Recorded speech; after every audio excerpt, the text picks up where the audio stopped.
நாகர்கோயிலை சேர்ந்த ராசக்தி ராசக்தி வாட்ச்மேன் பொண்ணுக்கு என்னது வாட்ச்மேன் பொண்ணுக்கு வாட்ச்மேன் வராட்டியா ஆமா ஆமா சரி வாட்ச்மேன் ராசக்தி அவர்களுக்கு எப்படி போகணும் எப்படி போறீங்க தம்பி இந்த பிள்ளைக்கு நீ போடு தேவதை மாதிரி இருக்குனே எனக்கு எப்படி இருக்கு எப்படி இருக்கு அடி வெள்ளக்கார வேலாயி நீ கொள்ளக்காரியானா பெரிய பலமா ஐயா கொலகலந்து கொலக்கமானோ ஐயா கொலகலந்து கொலக்கமானோ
கொசு மாதிரி யார்கிட்ட பேசுற நான் என் தங்கச்சிட்ட பேசுறேன் நான் என் தம்பி மாவிருந்த மண்டையிட்டு தம்பி எங்க இருக்கா உள்ள படுத்து கிடைக்க உள்ள எதுக்கு படுக்கிறியா அந்த கரவையில எச்சு விட்டு படுத்து கிடப்ப ஒரு தங்கச்சி ஆமா அவதானா ஆமையா ஏமா நானும் என் தம்பியை தேட்டர்ல போய் படம் ஏமா பேரு என்ன பேரு எங்க பேர் சொல்லவா நானே என் பேர் தனியா சொல்ல மாட்டேன் ஐயப்பா என் அக்கா தம்பியோட சேர்த்துதான் சொல்லுவேன் நீ என்னத்த சொல்ல வரேன்னு நானும் அதை பார்க்கட்டே போறேன் சொல்லு சொல்லவா என் பேர் வண்ணைக்கிளி வண்ணக்கிளி இந்த நிக்கிறான்ல ஆமா இவ பேரு பச்சைக்கிளி பச்சைக்கிளி நடுவுல நிக்கிற பத்தியா அவ பேரு ஸ்வர்ணக்கிளி சரணக்கிளி அந்த நிக்கிற பத்தியா அவ பேரு வண்ணைக்கிளி வண்ணக்கிளி எல்லாரும் பெத்தாங்க பத்தியா ஒரு அம்மா அவன் பச்சைக்கிளி அவங்க கூண்டு கிளி கூண்டு கிளி ஆமா அவன் மட்டும் அவங்களோட பச்சைக்கிளி அதை மட்டும் என் குடும்பமே ஒரு கிளி ஒண்ணு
பொண்டாட்டி. வாட்ச்மேன் பொண்டாட்டி. என்னது? வாட்ச்மேன் பொண்டாட்டி. வாட்ச்மேன் பொண்டாட்டியா? ஆமா ஆமா. சரி. வாட்ச்மேன் ராசாத்தி அவர்களுக்கு எப்படி போகணும்? எப்படி போகணும்? தம்பி இந்த பிள்ளைக்கு நீ போடு. தேவதை மாதிரி இருக்குனே. என்ன எப்படி இருக்கு? எப்படி இருக்கு? அடி வெள்ளக்கார வேலாயி நீ கொள்ளக்காரியானா நம்ம மகளாய்க்கு போடலாம். எப்படிமா போனது? எப்படி? நம்ம முதலாளி தங்க முதலாளி செல்ல மட புள்ள கொட புள்ள முதலாளி இந்த முதலாளி தங்க முதலாளி செல்ல மட புள்ள கொட புள்ள முதலாளி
ஆளு கட்டையா இருக்கா குட்டையா இருக்கா சாதாரண இடம் போடாத.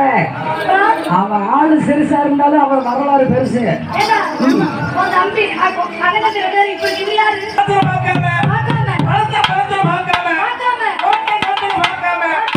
ஏராளமான காசை தாராளமாக செலவு செய்து ஆராய்ச்சி கலைமாமணி கலைச்சுடர்மணி கலை தென்று பிரதமற்ற அதற்கு நாளத்திலே கீதம் பாடி பாடி ஓம்பாடி கடுப்பு பாடி பார்க்காம போயிட்டேமா.